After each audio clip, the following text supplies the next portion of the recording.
Hola, mi amigo querido. Empecemos el estudio de esta semana leyendo lo que dice Segunda de Pedro, capítulo 3, versículos 15 y 16. Y tened entendido que la paciencia de nuestro Señor es para salvación. Aquí está el primer pensamiento. La palabra de Dios, la paciencia, todo lo que Dios dejó escrito en su mensaje, tiene como único propósito la salvación. La salvación. A veces Dios nos ve discutiendo minuciosas cosas que no tienen nada que ver con la salvación. Y Él es paciente con nosotros. El propósito de la Biblia es la salvación. Si tú quieres entender la Biblia, si tú quieres que la Biblia sea un bálsamo curador para tus heridas, no busques punto de discusión en la palabra. Busca el tema maravilloso de la salvación, porque el centro de la Biblia es el tema de la salvación. Desde el Génesis hasta el Apocalipsis hay una línea roja que es la sangre de Jesucristo, la gracia de Jesucristo, atravesando cada una de las páginas de la Biblia. Bueno, sigamos leyendo el texto. Y tened entendido que la paciencia de nuestro Señor es para salvación. Como también nuestro amado hermano Pablo, según la sabiduría que le ha sido dada, nos ha escrito casi en todas sus epístolas, hablando de ellas. ¿De qué cosa? De la salvación, de las cosas de la salvación. Hablando de ellas, de estas cosas de la salvación, entre las cuales hay algunas difíciles de entender. Esto es interesante. Aunque el tema central de la Biblia es la salvación, y la salvación es fácil de ser aceptada, pero no siempre es fácil de ser entendida. Por eso es que en la Biblia vas a encontrar muchas veces algunas cosas difíciles de entender. Ahora, ¿cuál va a ser tu actitud delante de estas cosas difíciles de entender? Los indoctos y los inconstantes tuercen, pero también tuercen las otras escrituras para su propia perdición. Quiere decir, delante de las dificultades, porque no se puede negar que en la Biblia vas a encontrar muchos textos difíciles, no de fácil entendimiento. Pero ¿cuál va a ser tu actitud delante de esos textos? Los indoctos y los inconstantes, pues se pierden en medio de la supuesta interpretación de los textos. Pero esta semana, en el estudio de esta lección, no vamos a analizar textos difíciles. Vamos a ver características, actitudes con las que debemos aproximarnos a la palabra de Dios si queremos tener éxito, si queremos entender con simplicidad el mensaje simple de la palabra de Dios. Hablemos entonces de estas cosas difíciles de entender. Pablo aconsejó a Timoteo en la segunda epístola a Timoteo capítulo 2, versículos 14 y 15, lo siguiente. Recuérdales esto, exhortándoles delante del Señor, a que no contiendan sobre palabras. Interesante. No discutan sobre palabras. No pierdan el tiempo ahí. No, que esto dice así, no, que esto dice así, no, que la coma por aquí, no, que el punto por allá, no, que aquello. Recuérdales, dice Pablo a Timoteo, esto exhortándoles delante del Señor, que todo lo ve, que todo lo sabe. ¿Y qué es lo que debe exhortar Timoteo? Que no contiendan sobre palabras, lo cual para nada aprovecha. Nadie gana con la discusión, solo se pierde tiempo, sino que es para perdición de los oyentes. La discusión sobre algunas palabras difíciles que encuentras en la Biblia, sobre algunos textos difíciles, es solo para perdición de los oyentes. Ahora mira el consejo de Pablo a Timoteo. Procura con diligencia presentarte a Dios aprobado, como obrero que no tiene de qué avergonzarse. ¿Y quién es el obrero aprobado? Aquel que usa bien la palabra de verdad. Aquel que usa bien la palabra de verdad. ¿Y qué es usar bien la palabra de Dios? Usar la palabra dentro de su contexto. No hacerle decir al texto lo que el texto no dice. Por ejemplo, en Efesios Pablo habla sobre vestíos, y está hablando de vestíos del carácter de Jesucristo. Por eso dice vestíos de humildad, de paciencia, de perseverancia. Pero como está la palabra vestidos, hay algunos hermanos que agarran el texto y dicen así: aquí dice Pablo que debemos vestirnos como santos escogidos de Dios. Y entonces dejan el texto ahí, ahora comienzan a hablar por su cuenta. ¿Y cómo deben vestirse los santos y escogidos de Dios? No deben usar minifalda, no deben usar pantalón, no deben usar esto, no deben usar... Quiere decir, agarran un texto de Pablo y le hacen decir a Pablo lo que Pablo no dijo. Porque Pablo en ningún momento está en ese texto, no está hablando de ropa, no está hablando de vestido. No quiere decir esto que el cristiano no debe tener sabiduría, principios y valores para vestirse. Claro que sí, pero no puedes enseñar eso con ese texto que nada dice sobre vestido. Por eso Pablo le aconseja a Timoteo: usa bien la palabra de verdad. Y si usas bien la palabra de verdad, pues entonces te estarás presentando a Dios aprobado. Muy bien, vamos a hablar en la segunda parte de este estudio de la actitud con la cual debemos estudiar la Biblia. Una de las primeras actitudes tiene que ser la honestidad y el cuidado. Honestidad. Leamos primera de Crónicas, o primer libro de Crónicas, capítulo 29, versículo 17. Dice: yo sé, Dios mío, que tú escudriñas los corazones y que la rectitud te agrada. Por eso, yo con rectitud de mi corazón voluntariamente he ofrecido todo, y ahora he visto con alegría que tu pueblo reunido aquí ahora ha dado para ti espontáneamente. Me gusta mucho esta primera parte. Dice: yo sé, Dios mío, que tú escudriñas los corazones. No hay nada que Dios no pueda saber, querido.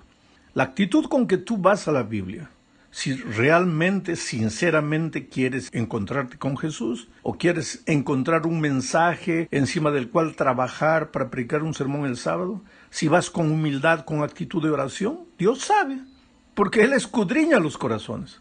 Pero si tú vas a la Biblia con actitud crítica o con una idea preconcebida, tratando de encontrar un texto que apoye tus ideas, sacando al texto fuera del contexto, Dios, que escudriña los corazones, también sabe.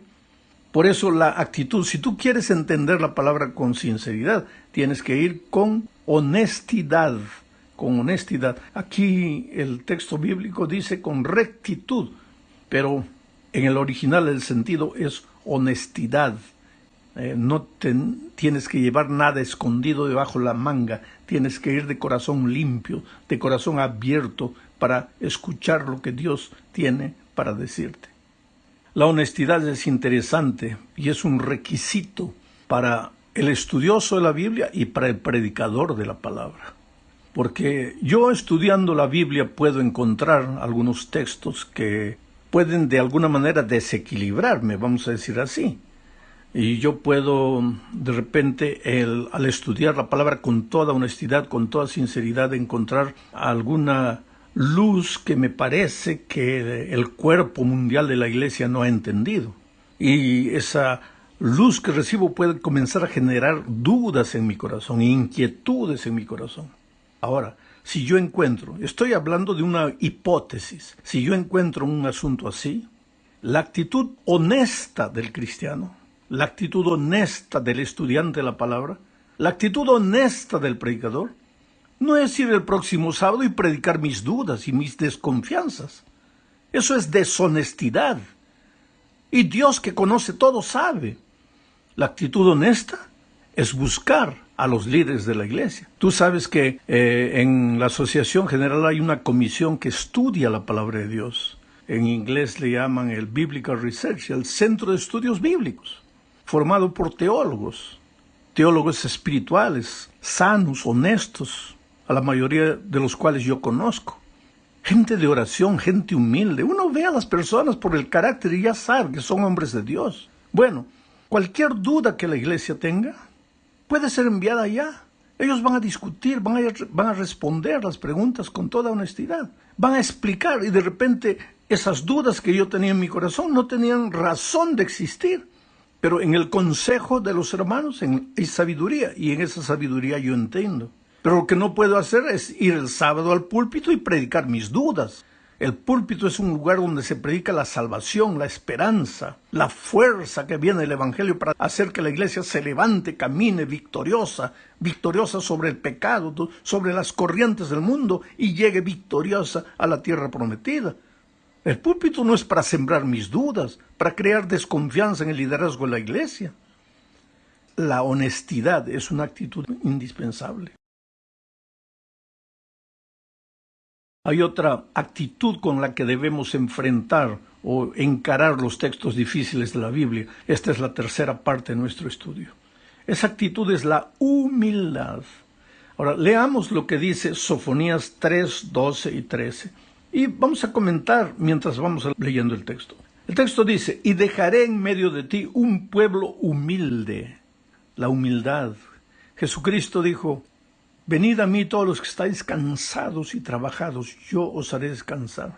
Aprended de mí, que soy manso y humilde. Si tú quieres entender la palabra de Dios, quieres ser alimentado por la palabra de Dios, quieres crecer en tu experiencia espiritual a través de la palabra de Dios, tienes que ser humilde. El texto dice, y dejaré en medio de ti un pueblo humilde y pobre, el cual confiará. ¿Cuál es la evidencia de la humildad? Confiar. Confiar en Dios, confiar en la palabra. No hay humildad si no confías en Dios, en sus líderes y en la iglesia, en el cuerpo de la iglesia. Voy a enfatizar este punto, querido. La iglesia está formada por seres humanos. Los líderes están formados por seres humanos. Yo he sido un líder de la iglesia por muchos años mientras estaba en el ministerio activo. ¿Cometemos errores los líderes? Sí, infelizmente sí, porque todavía somos seres humanos. No sabemos todo, no entendemos todo, y un voto que tomemos no es necesariamente correcto desde el punto de vista de Dios. Muchas veces no lo es. No siempre, pero hay ocasiones que no lo es. Ahora, ¿qué debo hacer? Porque un ser humano falló. ¿Yo debo comenzar a esparcir mis dudas? No, querido. Voy a la palabra de Dios con humildad y entonces con humildad voy a aprender a confiar no solo en Dios, sino en los líderes que Él colocó en esta iglesia, que a final de cuentas fueron colocados porque cada hermano levantó la mano para colocar esos líderes donde están. Y mientras estén ahí, tenemos que aceptar la autoridad que ellos tienen. Ahora, ¿encuentras un punto de dudas? Encamina tus dudas de la manera correcta, por los medios correctos, pero no te levantes en el púlpito a predicar tus dudas y tus desconfianzas. Volvamos al texto. Y dejaré en medio de ti un pueblo humilde y pobre, el cual confiará en el nombre de Jehová. El remanente de Israel no hará injusticia ni dirá mentira, ni en boca de ellos se hallará lengua engañosa. Dios tiene un remanente, porque como te digo, puede hasta en el pueblo de Dios haber mucha cizaña, pero Dios tiene un remanente fiel, un remanente justo, que no habla mentira, en cuya boca no se encuentra engaño, porque dice el texto, ellos serán apacentados y dormirán y no habrá quien los atemorice.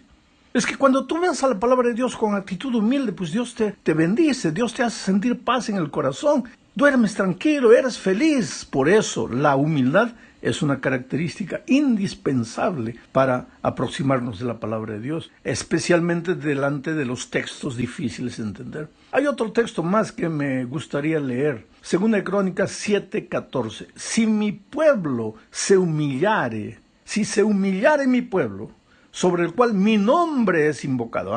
Una iglesia que dice que Jesucristo es la roca, la columna, tiene que ser una iglesia humilde. Por eso dice aquí, si se humillare mi pueblo, sobre el cual mi nombre es invocado, y oraren y buscaren mi rostro. Un pueblo humilde ora y busca a Dios. Y se convirtieren de sus malos caminos.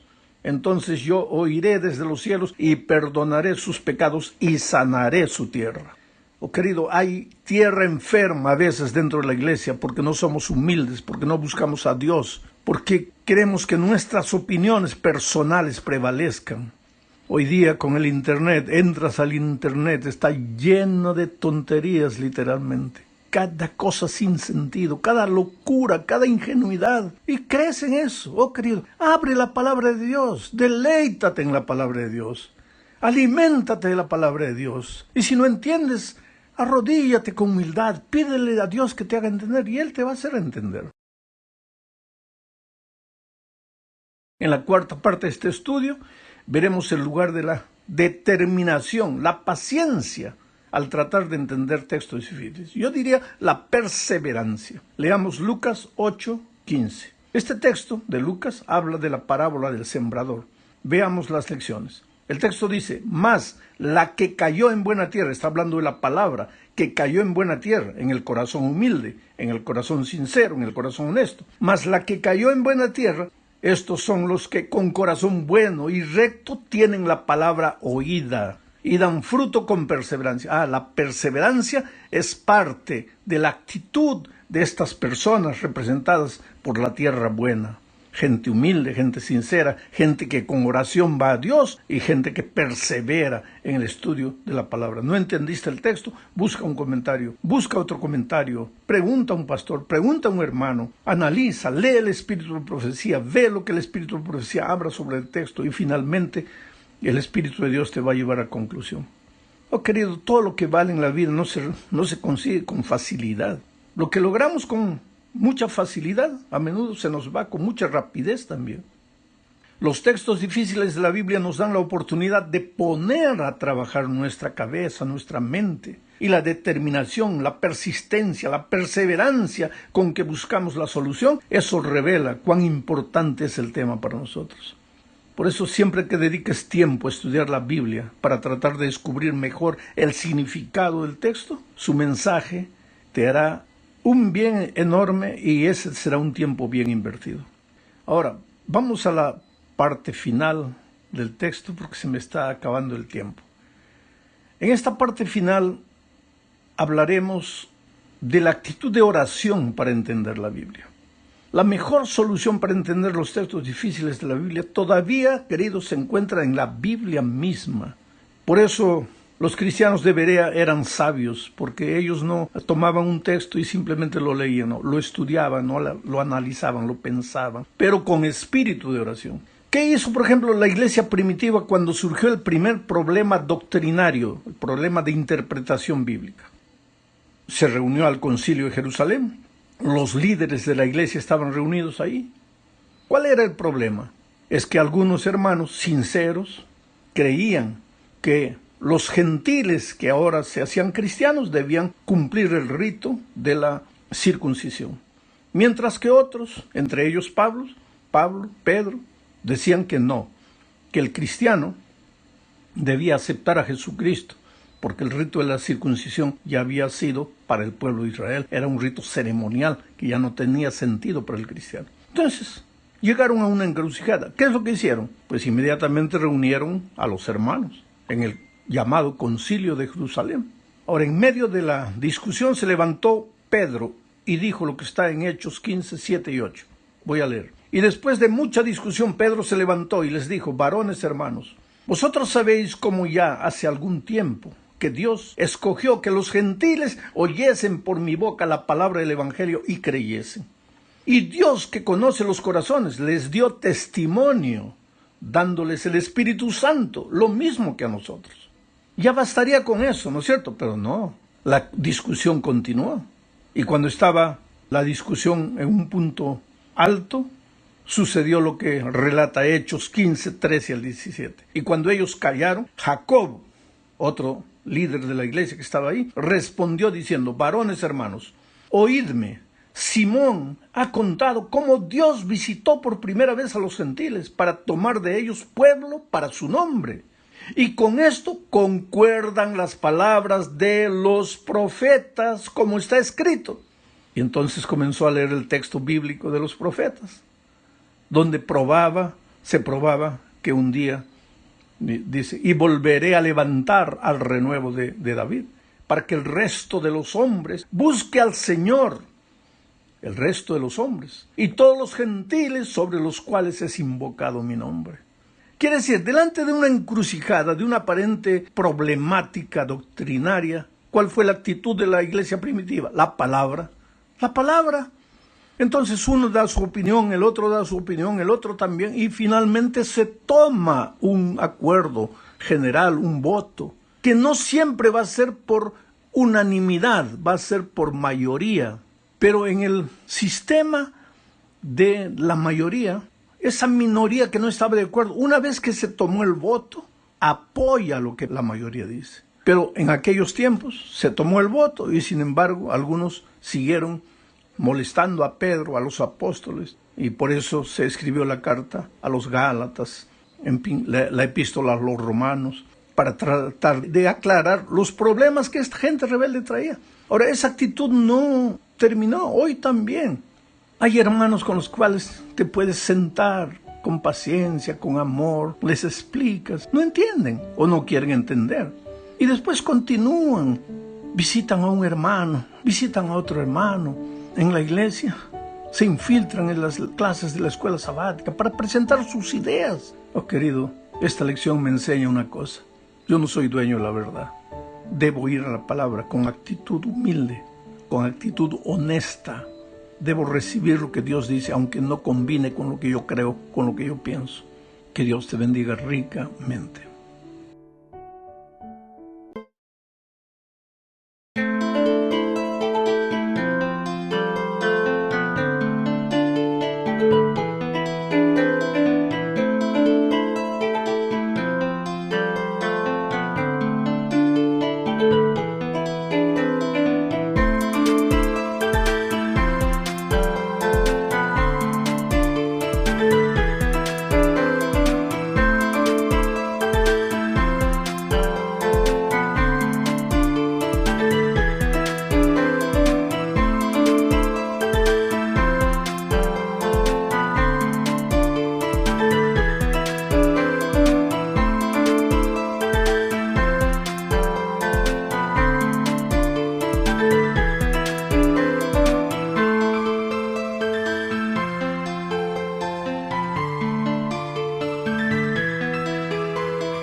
Một ngày trời đẹp nắng, một ngày phượng